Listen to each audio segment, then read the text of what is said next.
Hi hello friends, welcome back to AF updates. ఈ రోజు మనం మ్యాచ్ నెంబర్ 14 అయిన Rajasthan Royals versus Mumbai Indians highlights అయితే మాట్లాడుకుందాం. అండ్ వీడియో స్టార్ట్ చేసే ముందు welcome back to AF updates. ఇంతవరకు ఛానల్ని సబ్స్క్రైబ్ చేసుకోకపోతే ఇప్పటికైనా ఛానల్ని సబ్స్క్రైబ్ చేసుకోండి అండ్ పక్కన బెల్ ఐకాన్ ఆల్ పెట్టుకోండి. And let's begin the video.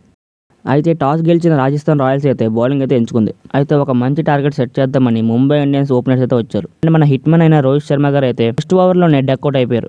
And మన హిట్ మ్యాన్ అయిపోయిన వెంటనే ఆ ప్లేస్ లో వచ్చిన నమన్ కూడా ఆ నెక్స్ట్ బాల్ కి ఎల్బిడబ్ల్యూ అవుట్ అయిపోయాడు. అండ్ ఆ తర్వాత ముంబై ఇండియన్స్ కి ఇంపార్ట్ ప్లేయర్ గా బ్రీవ్స్ అయితే వచ్చాడు. సో సౌత్ ఆఫ్రికా ప్లేయర్ అయినా సో చాలా బాగా ఆడుతాడు. కానీ తను కూడా 3వ ఓవర్ వేస్తున్న ట్రెండ్ బాల్ బౌలింగ్ కి డక్అవుట్ అయిపోయాడు. అండ్ ఇప్పటికే ముంబై ఇండియన్స్ కి 3 డక్అవుట్లు అయితే ఉన్నాయి. అండ్ ఈ 3 డక్అవుట్స్ వల్ల ముంబై ఇండియన్స్ అయితే ఫుల్ స్ట్రగుల్ లో ఉంది. అండ్ ఆ తర్వాత వచ్చిన హార్దిక్ పాండ్యా అండ్ మన తిలక్ వర్మ వీళ్ళిద్దరు అయితే గేమ్ అయితే కొంచెం ముందుకు తీసుకెళ్లారు. అండ్ మ్యాచ్ బాగా నడుస్తున్న టైం కి మన హార్దిక్ పాండ్యా సిక్సర్ కొడదామని డిస్టెన్స్ లభించగా క్యాచ్ తో అయితే అవుట్ అయిపోయాడు. అయితే ఇలా స్ట్రగుల్స్ పడుతూనే ముంబై ఇండియన్స్ అయితే చాలా తక్కువ స్కోర్ అయితే సెట్ చేసింది. అయితే మొత్తానికి 20 ఓవర్స్ కి 125 ఫర్ 9 వికెట్స్. అండ్ ఇలా ఫస్ట్ ఇన్నింగ్స్ అయితే ముగుస్తుంది. అయితే మొత్తానికి సెకండ్ ఇన్నింగ్స్ కూడా స్టార్ట్ అయిపోయింది. అండ్ ఓపెనర్స్ అయిన జైస్వాల్ బట్లర్ సో వీళ్ళిద్దరు కూడా వచ్చేసారు. అండ్ ముంబై ఇండియన్స్ అయితే 10 రన్స్ కి జైస్వాల్ ని ఫస్ట్ ఓవర్ లోనే అవుట్ చేశారు. అయితే ఆ తర్వాత 12 రన్స్ కి సంజు శాంసన్ ని 5th ఓవర్ లో అయితే మాధ్వల్ బౌల్ చేశాడు. అండ్ ఆ నెక్స్ట్ 7th ఓవర్ లో బట్లర్ కూడా 13 రన్స్ కి అవుట్ అయిపోయాడు. సో ఇలా చాలా తక్కువ రన్స్ కే రాజస్థాన్ రాయల్స్ లో కూడా 3 వికెట్లు అయితే అయిపోయాయి. అయితే తర్వాత వచ్చిన రియాన్ పరాగ్ అయితే తను ఇంతకుముందు ఫామ్ ని కంటిన్యూ చేస్తూ మళ్ళీ హాఫ్ సెంచరీ అయితే స్కోర్ చేశాడు.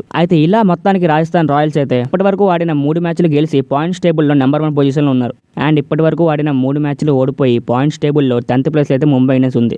అండ్ ఈ మ్యాచ్ లో మ్యాన్ ఆఫ్ ది మ్యాచ్ మన ట్రెండ్ బాల్ కి అయితే ఇచ్చారు. అయితే మొత్తానికి ట్రెండ్ బాల్ ముగ్గురిని డక్అవుట్ చేయడం వల్ల రాజస్థాన్ రాయల్స్ కి అయితే చాలా తక్కువ స్కోర్ అయితే దొరికింది. అయితే ఈ రోజు మన ఆర్సీబీ వర్సెస్ ఎల్ఎస్జీ అయితే మ్యాచ్ మాత్రం చాలా గట్టిగా ఉండబోతుంది అనిపిస్తుంది. సో వీడియోని ఎండ్ చేసే ముందు మీలో ఎంతమంది ముంబై ఇండియన్స్ ఫ్యాన్స్ ఉన్నారో ఛానల్ అయితే సబ్స్క్రైబ్ చేసుకోండి అండ్ పక్కన బెల్ ఐకాన్ ఆల్ లో పెట్టుకోండి. అండ్ వీడియోకి అయితే ఒక లైక్ చేసుకోండి. అండ్ మళ్ళీ ఒక మంచి వీడియోతో మీ ముందుకైతే వస్తాను. అండ్ అంతవరకు బై.